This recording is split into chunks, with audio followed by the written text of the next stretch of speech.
Hey everyone, welcome back to a new video. If you have your own creepy story that you'd like to share with me, be sure to send it to my website, which is southerncannibal.com. Also, special thanks again to my friend Stories After Midnight for joining me in this video telling these creepy Home Alone stories. Be sure to check out his channel and subscribe if you haven't already. Now, if you're all ready, let's begin on these stories. And remember to always stay hungry. I was home alone one night in middle school. I was in my room just watching some TV. I'd already shut all of the lights off downstairs because I was eventually going to fall asleep and I didn't want to get yelled at for leaving the lights on.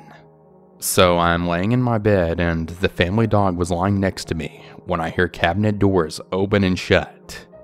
It wasn't like they all opened at once and then shut, but more like one after another for a few seconds. I freeze and look at the dog, who then perked up and looked at me. I peek out my window that looks over our driveway, but I didn't see anything.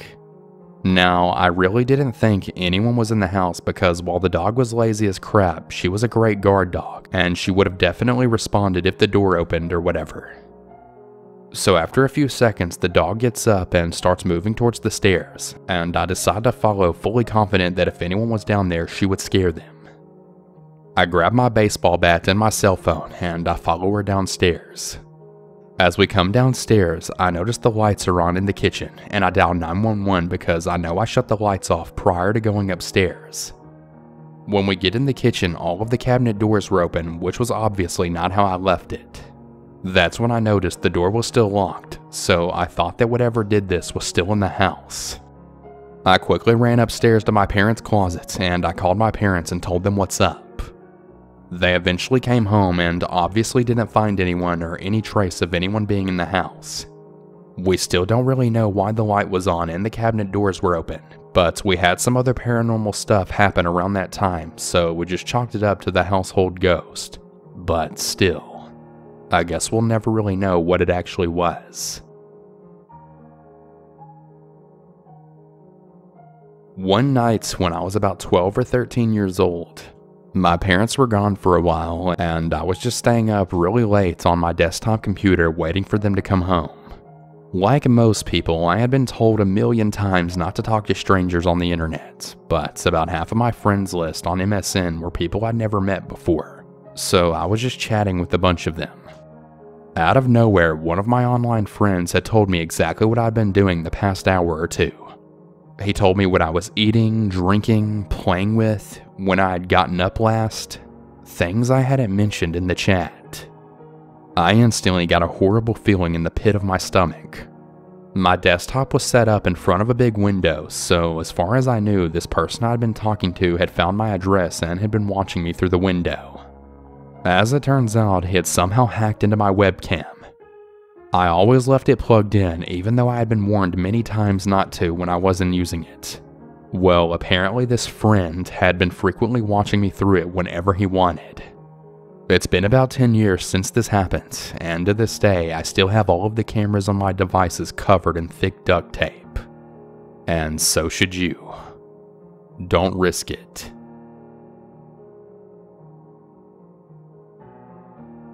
About 2 years ago, I got home from my last lecture from university before the start of Christmas break. My family had gone to Scotland for over the weekend. I was all alone at home for the weekend. Once I arrived home, I decided to shower and I was getting some food ready. After eating, I turned on my PS4, plugged my headset, and began playing. However, an hour later, I heard loud thudding from the upstairs floor. Rather than being brave and checking upstairs, I ran to close and lock the living room doors to prevent a robber from entering. I hurried to my phone and called the police, who arrived quickly and began searching. After about 20 minutes of searching, they found that someone had broken into my house through my bedroom window. However, luckily no valuables had been taken. I did, however, get a 2-hour lecture from my parents on what precautions to take when home alone. Fun stuff.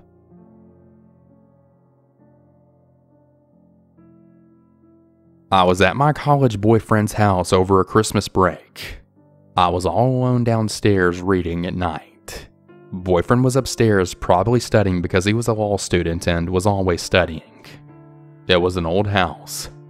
I was on the couch in the living room, which had 2 big windows. No curtains. My back was to the windows. I heard what sounded like something stir outside the window behind me, but I froze and I couldn't move. I was really hoping that my boyfriend would come downstairs because I couldn't call for him. Still frozen. He must have read my mind because not too long after that, he instantly came down. He saw what was going on behind me, yelled at full volume, tore open the front door, and then took off running down the street. What he saw was a man jacking off, looking in at me from outside the window, right against the window. My boyfriend chased after him, but he wasn't able to catch him. Yeah, that really freaked me out for a long time.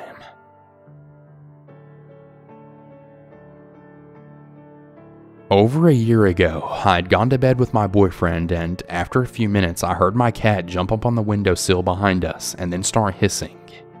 Now, the cat growled and meowed a lot, but never ever hissed. So I propped myself up and looked out the window expecting to see another cat. Instead, however, I saw a man in a ski mask standing just to the left of the window, not looking in at that moment but appeared to be examining the window itself. I lowered myself back down and tapped my boyfriend and whispered that there was a man right outside. He then sat up very slowly and looked out, then whipped open the window and then yelled, "What the hell do you think you're doing?" The man then said, "Oh, me? I'm just looking around." To which my boyfriend called BS and then tried to jump out of the window, but I had some poles set in to ironically discourage a break-in if I ever left my window cracked, so it was way too narrow for him to jump out. My boyfriend sprinted out the front door instead to chase him, but whoever it was got away. He was so upset that he escaped and that he wasn't able to stop him. We're not together anymore, but I miss that man every day, and I'm really thankful for everything he did for me.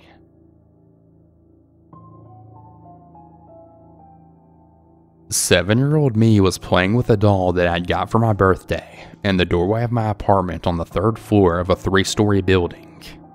My dad was outside in the parking lot working on his car as he often did, and me playing in the hall, it was pretty common as I had a friend who lived directly across from me who I was waiting to come home and play with. Now, this was in the 80s, so being unsupervised was pretty common back then. Suddenly, this man that I've never seen before walked up to the stairs and approached me asking where my parents were. I told him my dad's outside in the parking lot. I then told him that my dad's outside in the parking lot and my mom's at work. I assumed he was a friend of my sister who was in her 20s as he looked the same age. He said he couldn't just leave me alone, and then he picked me up and threw me over his shoulder. I figured he was just overreacting and going to take me to my dad, but he made his way to the opposite door from the parking lot towards a side street where his car was. Right at that moment, my dad had turned the corner, as he just happened to have gone over to the other side. He then asked the guy what was going on. The guy then put me down and said something along the lines of thinking I needed help. Then he took off. My dad didn't really react beyond being kind of confused. Okay. Kidnapping attempt foiled.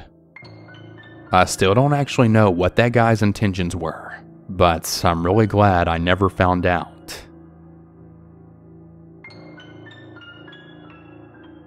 A few years ago, 2 of my good friends, females in their 20s, lived in an apartment building that looked over to an identical building across a small courtyard.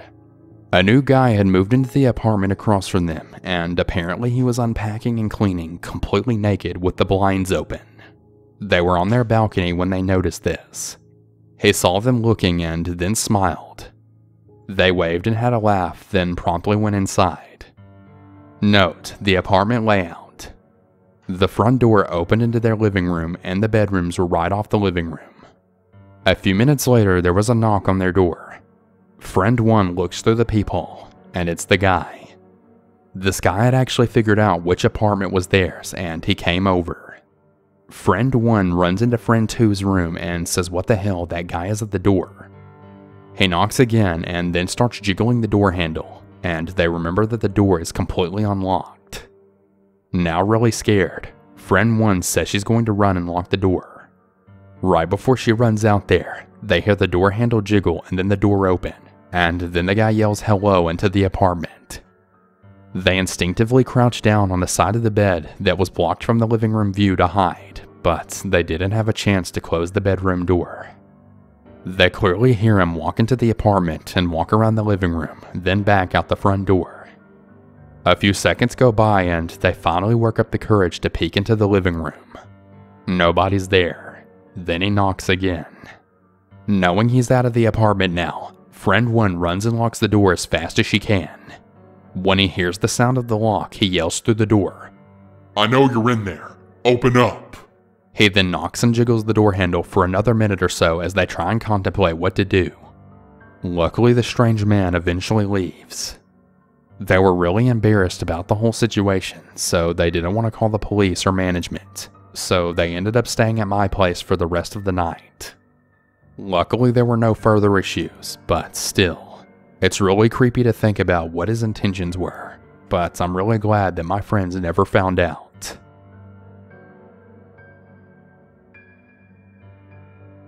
Not at home alone, but at the barn alone. I'm standing there grooming my horse, and out of nowhere, I feel all of the hairs on the back of my neck stand up, and my fight or flight response kicks in. I turn around, and there's a guy I don't know standing in the doorway looking at me, with a really creepy smirk on his face. He introduces himself as the boyfriend of a woman who keeps her horse at the farm, and then starts chatting and walking towards me. My normally very chill horse starts dancing around nervously and moves to position himself between me and the man before the man can get to me. I noped the heck out of there and literally got on my horse and galloped off into the woods. I 100% believed that that man had ill intentions.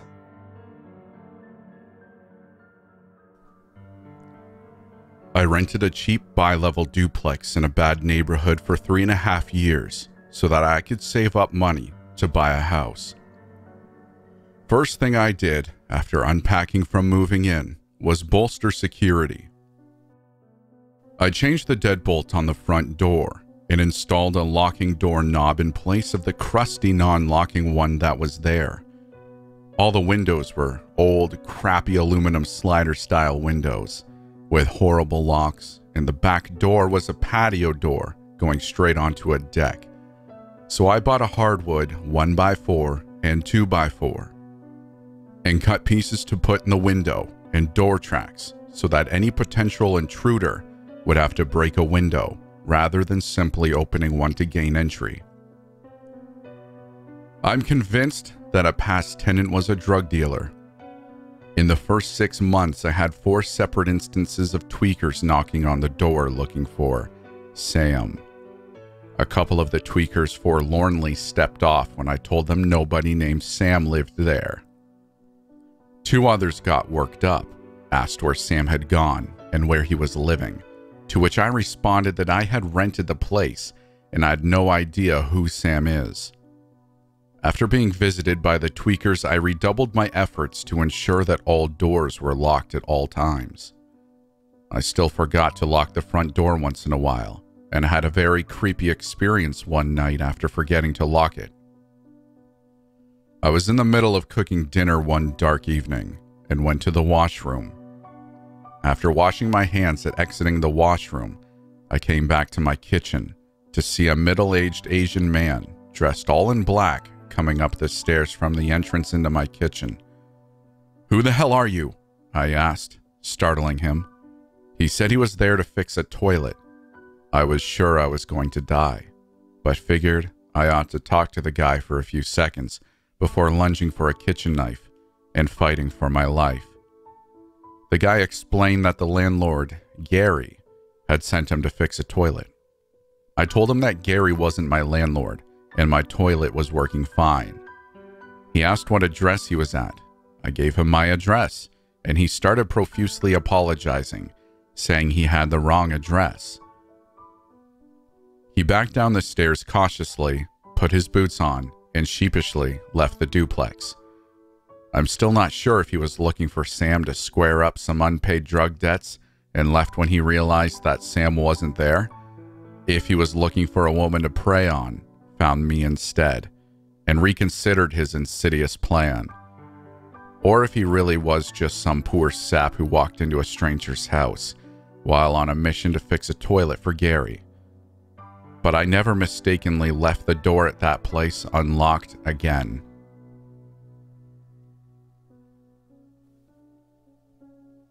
I was 15. My mom was out for the night and I was home studying. I had my headphones on so I could listen to music while I was working. I guess it was around 9-ish. My pencil rolled off the table, so I bent down to pick it up, and as I did, I looked toward the front door. The doorknob was turning slowly, back and forth. Now it's an old house and the doorknob is old, but I know the way it unlocked from the outside, and with the key in, the knob only turns one way.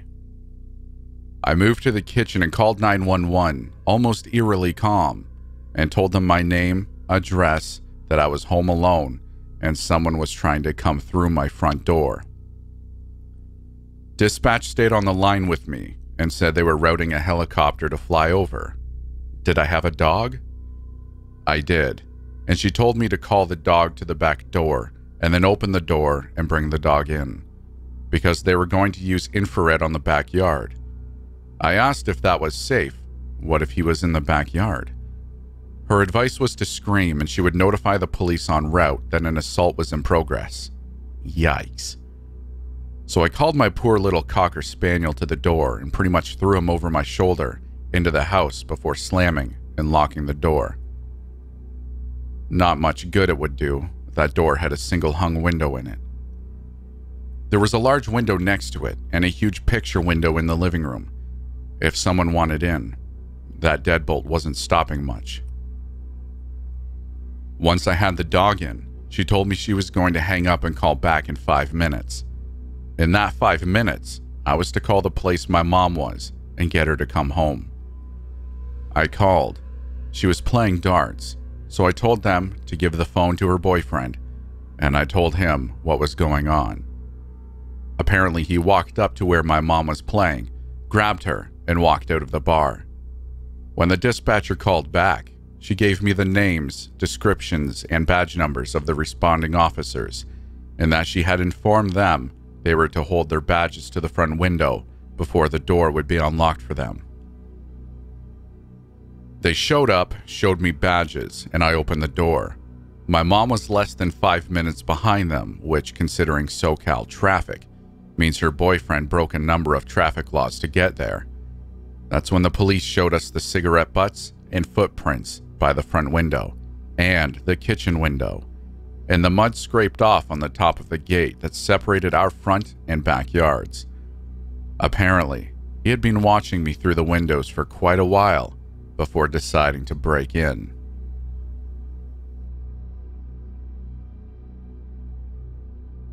Hey everyone, I hope you enjoyed today's video.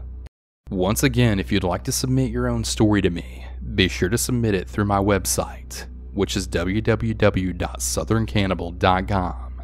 Just click the big red button that says submit a story, fill out the form, and then send it. Also, before we bring this video to a close, I want to give a huge shout out to all of my $5 or more patrons, as well as my $3 patrons featured on screen. Shout out to Babe Lincoln, Beryl S, Beth A, Kate E, Katrina T, Celeste S, Ellie S, Emily W, Howard R, Jonathan C, Joseph F, Lori J, Matthew B, Michael G, Steph L, Tammy S, Terry H, Too Etchy For You, and Victor R. Thank all of you so much for supporting me on Patreon. I really appreciate it more than you know. And if any of you would like to join these awesome people and also become a patron, head over to my Patreon at patreon.com/southerncannibal. Thank you everyone, and have a good one. And remember, to always